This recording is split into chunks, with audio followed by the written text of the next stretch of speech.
Welcome back to the channel. Welcome to the Yard Media podcast, folks, where we cut through the noise and get to the heart of the issue shaping Jamaica's present and future.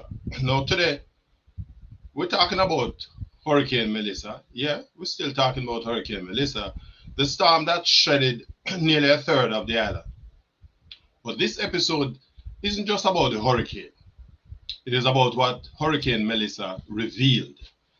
It's about a wound that Jamaica has carried for more than 150 years, a wound that we have refused to treat, and one that exploded in full view when the storm came calling. Now, if this is the first time tuning into this podcast, I'm going to ask you to, if you like the material, to like the podcast, like the channel, and of course, clang the notification bell. Better yet, subscribe to the channel. Now, Hurricane Melissa devastated homes, communities, and lives across Westmoreland, St. Elizabeth, Trelawney, Hanover, and St. James. Now, these parishes are largely our agricultural backbone and the center of our tourism engine, were blitzed in ways that left many people stunned. Yeah, it's a Category 5 hurricane, and we can argue that nobody generally is able to survive Category 5 hurricane up to 200 miles an hour wind. But here's the unfortunate question. If Jamaica has supposedly enjoyed 5 or 10 straight years of economic growth, if we've heard so much about prosperity, how is it that so many Jamaicans were living in substandard homes that collapsed within minutes of the hurricane striking that section of the island? And the answer is not simple. It is not about poor building choices. It is not even about the weather. It is about history, and it is about land. It is about a colonial housing structure that we have allowed to live on long after slavery, long after independence, long after emancipation, and long after common sense should have kicked in. Let us rewind the clock, because the story of what happened during Hurricane Melissa actually started more than 150 years ago in parishes like Westmoreland, which is where the epicenter of the destruction came. Sugarcane was king. Plantation owners controlled the land. Workers lived in wooden barracks built beside or close to the sugar estates. Now, these were not homes. They were temporary structures designed for convenience, not dignity. After emancipation, the pattern continued. Plantation workers, now technically free, settled further into the parishes, but always on land that they did not own. They leased small parcels or captured bits of unused or government land. And on those fragments, they built what is commonly referred to as chattel houses, meaning houses, movable wooden structures placed on blocks, houses that could be literally lifted onto a dray cart in the 19th century or onto a flatbed truck in the 20th century. Why movable, you might ask? Because the lease could expire. The landlord could refuse to renew those leases.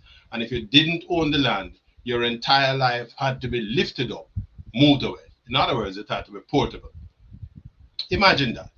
Generations of Jamaicans, families, farmers, community pillars existing at the mercy of a lease that they never owned. This is the colonial blueprint, and here's the tragedy. It never changed. Fast forward to modern Jamaica. Independence came, new governments came, the JLP had its time, the PNP had its time, and they kept flipping the seats from 5 year to 5 year. And all through all of this, that colonial system of land insecurity remained untouched, unattended to. No government, neither green nor orange, made the hard political decision to break this cycle.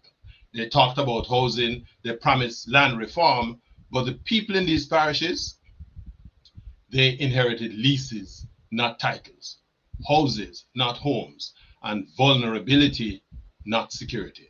So when Hurricane Melissa tore through that section of the island, It wasn't just a meteorological disaster, neither was it a structural, neither was it an accident. It was a structural failure. It was a historical neglect. It was the cost of 150 years of political procrastination. More specifically, it has been the product of the last 63 years of direct political procrastination. Now, in my opinion, Hurricane Melissa should be the turning point for Jamaica. But here's the thing.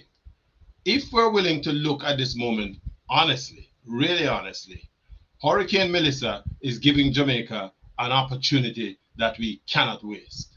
We can rebuild as we always have, or we can finally confront the land issue that has kept rural families locked in inherited poverty for generations. And here's what I think needs to happen.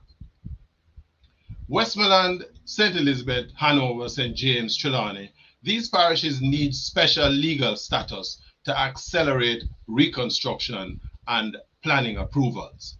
Government should identify long settled communities on leased or informal land and provide interim titles to the people living there. Allow them to use those titles to secure loans to build real homes and access National Housing Trust funding. This would be revolutionary. This would also be justice. This would be the first meaningful land reform since emancipation. Concrete structures, modern standards, no more chattel houses, no more make-do, no more generational insecurity. If we do this right, Melissa will not just be a hurricane, it will be a turning point that forced Jamaica to become a more equitable country. Let me make something very clear. Land ownership is the foundation of wealth in every single society. If you cannot own land, you can't borrow against it. You cannot insure your home, you cannot build equity, and you cannot pass on that wealth to your children. And that is the reality for thousands of Jamaicans who lost everything during Hurricane Melissa. This is not about politics. It is not about JLP versus PNP. It is not about who to blame. This is about finally severing the oldest chain that holds rural Jamaicans in poverty.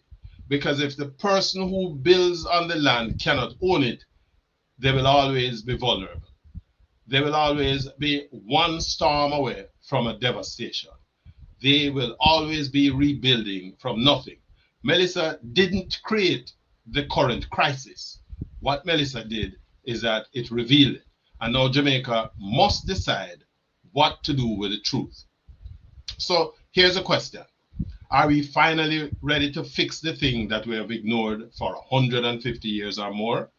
Are we ready to give people titles? Are we ready to build resilient communities?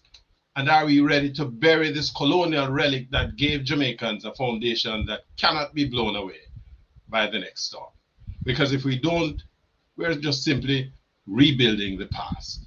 But if we do, if we act boldly and intelligently and with the people in mind, then Hurricane Melissa will be remembered not for what she destroyed, but for what she exposed.